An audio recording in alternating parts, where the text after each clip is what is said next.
অঙ্গনওয়াড়ি কর্মী ও সহায়িকাদের দাবি পূরণে রাজ্য সরকার সদর্থক ভূমিকা গ্রহণের আহ্বান জানালেন রাজ্যের সিটু নেতৃত্ব।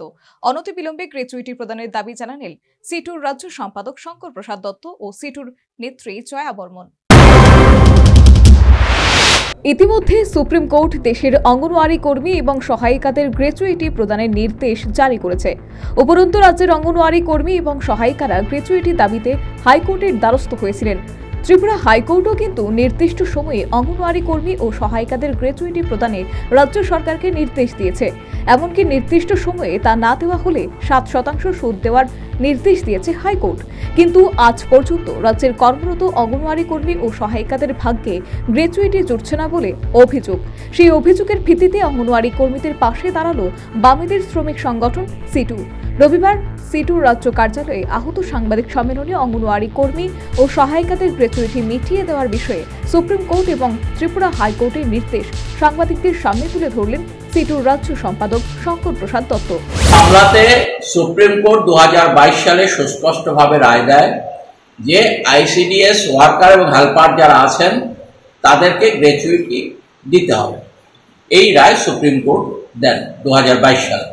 কিন্তু আমরা লক্ষ্য করলাম বিজেপি সরকার এটা কার্যকর করার জন্য যে উদ্যোগ নেওয়া দরকার সেই উদ্যোগ তারা গ্রহণ করেনি। পরবর্তী সালে আমাদের রাজ্যে আমরা দেখলাম যে 2023 সালের জুলাই মাসের দিকে আমাদের রাজ্যে 20 জন আইসিডিএস ওয়ার্কার এবং হেল্পার তারা একটা মামলা হাইকোর্টে নিয়ে যান। সেই মামলাতে তারা একই কথা বলেন যে আমাদের গ্র্যাচুইটি পাওয়া আমাদের অধিকার। সুপ্রিম কোর্ট এই সম্পর্কিত বিষয়ে সুনির্দিষ্ট রায় দিয়েছে, কিন্তু এখনো পর্যন্ত আমাদেরকে দেয়া হচ্ছে না। এই 2023 সালের জুলাই মাসে যে মামলা হয় তার রায় গত মে মাসের 9 তারিখ হাইকোর্ট দেয়।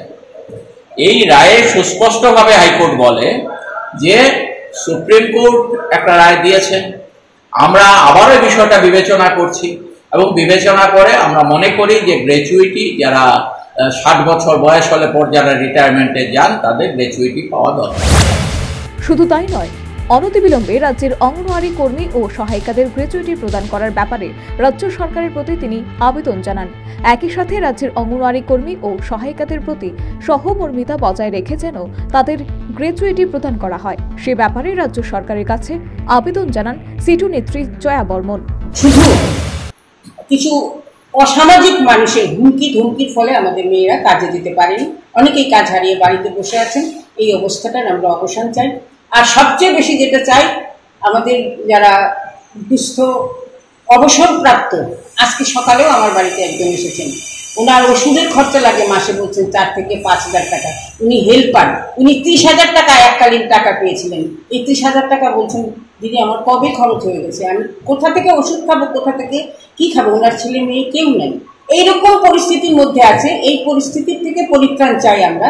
আর এই জন্যেই আমরা চাইছি যে আপনাদের মধ্য দিয়ে আপনাদের কলম এমন হোক, এমন ধারালো হোক যাতে সরকার বিষয়টা গ্রহণ করতে বাধ্য হয়। আপনারা এই কথাগুলো মানুষের কাছে নিয়ে যাবেন।